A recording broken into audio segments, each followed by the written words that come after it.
Donc, on va faire nos débriefs rapides. Bonjour, bonjour Pips. L'attente a été longue, on va faire court. Déjà, comme à l'accoutumée, féliciter les gars. On a eu trois rounds de haut vol assez serrés. J'ai eu du mal à départager. C'est d'ailleurs pour ça que je veux vraiment dissocier les deux MC à un critère près. C'est vraiment au détail près. C'est ma sensibilité qui a penché pour un détail. Parce que j'avoue que c'était pas facile de pouvoir donner mon avis sur le coup. Donc félicitations les gars. Et surtout, je tenais à mettre un point d'honneur sur le fait qu'on a assisté à trois rounds dans un esprit de clash où on n'a pas eu de grossièreté, on n'a pas eu de vulgarité. Ça prouve qu'il y a de la recherche et il y a de l'écriture, c'est pas mal. Donc rien que pour ça, déjà chapeau.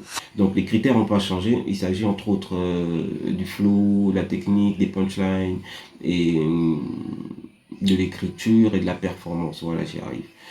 Et à ce niveau, en termes de punchline, écriture, j'avoue qu'on a été servi des deux côtés, mais vraiment servi des deux côtés. Ça a vraiment, c'était un truc de haut vol. Je suis pas déçu de l'issue de la petite finale entre Young Mesrine et Capo Soldat. C'est de très bons MC qui nous ont servi de belles punchlines. J'ai accroché sur les références. Je pense c'est celle de Vu Mesrine. qu'après ça, je dois affronter mort, je n'ai pas d'autre choix que de t'ôter la vie. Il y en a eu pas mal. Hein. Il y a Capo Soldat qui nous a sorti un truc comme J'espère que tu es au courant que c'est un soldat qui a battu Jacques Messrine. et tout, etc. C'est des références plutôt pas mal. En face, on a un Capo Soldat qui a un univers vraiment assez développé, assez subtil. Donc lui, tu captes pas ces trucs au premier degré. Il faut quand même après chercher la référence. Et quand tu la trouves, tu sens que ah ouais, celle-là, il allait la chercher loin. On a eu un Young Mesrine aussi qui écrit bien, qui est vraiment lui dans le contexte du battle, quoi. C'est, c'est, c'est, c'est écriture, punchline, c'est pas mal. Des deux côtés, on a été servi. C'est pour ça que je vais plus m'appuyer sur la performance, parce qu'il faut non plus pas oublier, j'ai pas cessé de le répéter depuis le début, on est aussi dans l'esprit du battle, même si ça se passe par téléphone interposé, il faut quand même être dans l'esprit du battle, donc il faut que ça performe.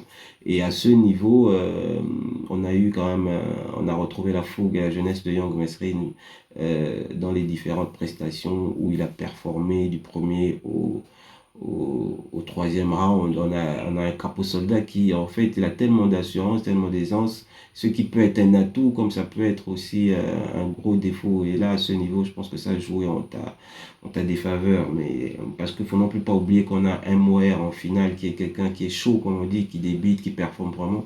Donc, pour avoir une bonne finale, ce serait bien d'assister quand même à deux performeurs.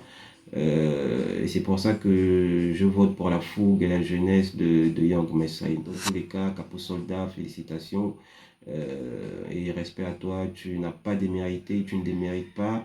Mais voilà, ça part plus sur cette sensibilité-là et sur l'esprit même du battle et du clash. Euh, mais non, des morts, moi, tu es quand même à féliciter et je te tire mon chapeau, respect. Donc, bonne chance pour la suite. On se capte.